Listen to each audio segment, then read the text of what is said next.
Guys welcome back to my YouTube channel. আশা করি আমরা সবাই ভালো আছেন। তো আজকের এই নতুন এপিসোডে আমরা আপনাদেরকে বলবো ডিসি মোটরের স্পিড এত বেশি হওয়ার কারণ, আর ডিসি মোটর কেন ড্রোনে বা অন্য উড়ন জাতীয় জিনিসে ব্যবহার করা হয় তা আমরা সবটাই বলবো। তো আমরা মন দিয়ে শুনুন জিনিসটাকে, আশা করি আমরা সবাই বুঝতে পারবেন। তো দেখুন, চলুন শুরু করা যাক। দেখুন, মোটর হচ্ছে প্রধানত দু ধরনের থাকে, এটা ডিসি মোটর, একটা এমনি সাধারণ মোটর। তো দেখুন, ডিসি মোটরের ক্ষেত্রে ডিসি মোটর যদি আমরা কপারটাকে যদি দেখি, ডিসি মোটরের যে কপার দিয়ে যেটা ওয়েল্ডিং করা থাকে ডিসি মোটরের, সেই ওয়েল্ডিং দিয়ে কপারটা প্রধানত অনেকটাই মোটা হয়, অনেকটাই মোটা হয়ে থাকে। এবং যে সাধারণ যে মোটরটা তার তার তো একদমই কম, তা অনেকটাই কম। ডিসি মোটর যে ইয়েটা থাকে, মানে ওয়েল্ডিং করা যে কপারটা থাকে, সেই কপারটা তো অনেকটাই মোটা থাকে। আর সাধারণ মোটরের কপার অনেকটাই পাতলা থাকে, যেটা আমরা ক্যামেরাতে সেটা দেখানোটা মানে প্রায় অসম্ভবের মতন বলতে পারেন। তো ওটা অনেকটাই মোটা থাকে না বলেই চলে, ওটা অনেক কম মোটা থাকে, ঠিক আছে। তো তার জন্য এটা কি হয় না, এটা যে যে সাধারণ মোটরটা, এটা হচ্ছে বিশেষ করে খেলনা জাতীয় জিনিস, যেমন যেমন আর কি বলবো, যেমন গাড়ি বা ইত্যাদি যে ছোটো ছোটো খেলনাগুলো, সেই খেলনাগুলোতে ইউজ করা হয়। সেটা কি ব্যাটারিটা কম খায়, কিন্তু চলে সেটা আস্তে আস্তে, ঠিক আছে, এটা খুবই আস্তে চলে।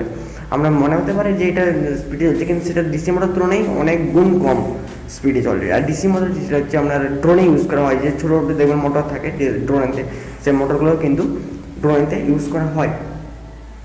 আর আপনার এই সাধারণ এই মোটরগুলো তো বললাম, এই মোটরগুলো আপনার গাড়ি বা খেলনা, ওই ছোটো ছোটো খেলনাগুলোতে আর কি ইউজ করা হয়, আর কোনো জায়গায় ইউজ করা বেশি হয় না। আর ড্রোন জাতীয় জিনিসে এগুলো ইউজ করা হয়, ঠিক আছে। তো দেখুন, এবারে যদি এই দুটোর মধ্যে যদি কপার দুটোকে আমরা যদি দেখি, কপার দুটোকে এর মধ্যে দেখতে গেলে অনেকটাই মানে আপনার অচেনা লাগবে। মানে এটা আপনি দেখতে পাবেন, ডিসি মোটরটার কপারটা আপনি দেখতে পাবেন, কিন্তু যেটা সাধারণ মোটর সেটার কপারটা আমরা দেখতে অতটা পাবেন না, ঠিক আছে। তো আপনাদেরকে পুরোই ভালোভাবে বোঝাচ্ছি জিনিসটা, আমরা আশা করি বুঝতে পারছেন। আর এটা যদি আমরা করতে যাই, এই যে সাধারণ যে মোটরটা, এটাকে যদি আমরা ডিসি মোটর রুগী দিতে যাই, তখন এটার কপারটাকে পুরোটা খুলে দিতে হবে, ঠিক আছে। এর পুরো কপারটা খুলে দিয়ে ওয়েল্ডিং পুরো একদম সব খুলে দিতে হবে। তারপর ওটা হচ্ছে মোটা যে কপারটা, সেই কপারটাকে ওইখানতে অ্যাড করতে হবে।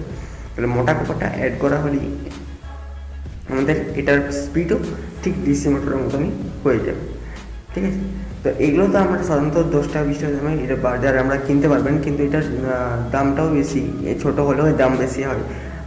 কারণ এটার কাজগুলো এর অতিরিক্ত মানে খুবই গুরুত্বপূর্ণ কাজ করে, যেটা হচ্ছে আমরা বললাম, বিশেষ করে ড্রোন টোন এইসব জাতীয় জিনিসগুলো এটাতে কাজ করা হয়। বা অন্যান্য যেমন কিছু কিছু প্লেন আছে, যেমন খেলারই প্লেন, সেটা হচ্ছে কী হয়, উড়ে, মানে সেই জাতীয় সেইগুলোতে কিন্তু এই মোটরগুলো ইউজ করা হয়ে থাকে, ঠিক আছে। আর এমনি তো আপনি বুঝতে পারছেন যে এই যে এরকম জিনিসগুলো, এটা হচ্ছে শুধু ওই সব জিনিস ছাড়া, মানে খেলার জাতীয় জিনিস ছাড়া এই সাধারণ মোটর ইউজ করা এমন হয় না।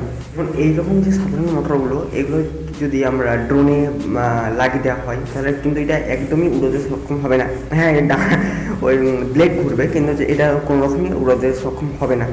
তো আপনি একটা ডিসি মোটর দিয়ে আমরা ড্রোনটা সহজে বানাতে পারবেন, বা এটা কেনার জন্য এটা ড্রোনেতে সাধারণত ডিসি মোটর ইউজ করা হয়। ডিসি মোটর আপনি এখান থেকে কিনতে পারবেন, ডেসক্রিপশানে লিঙ্ক আছে, এখান থেকে আমরা কিনে নিতে পারবেন ডিসি মোটর।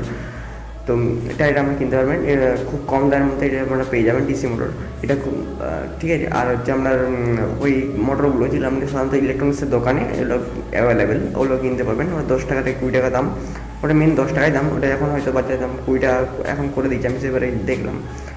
তো আশা করি আমরা বুঝতে পারছেন ভিডিওটা। আজকের মতো এইটুকুই, নমস্কার। চ্যানেলটি সাবস্ক্রাইব করুন ও পাশে থাকুন, লাইক করবেন অবশ্যই একটা। বাই।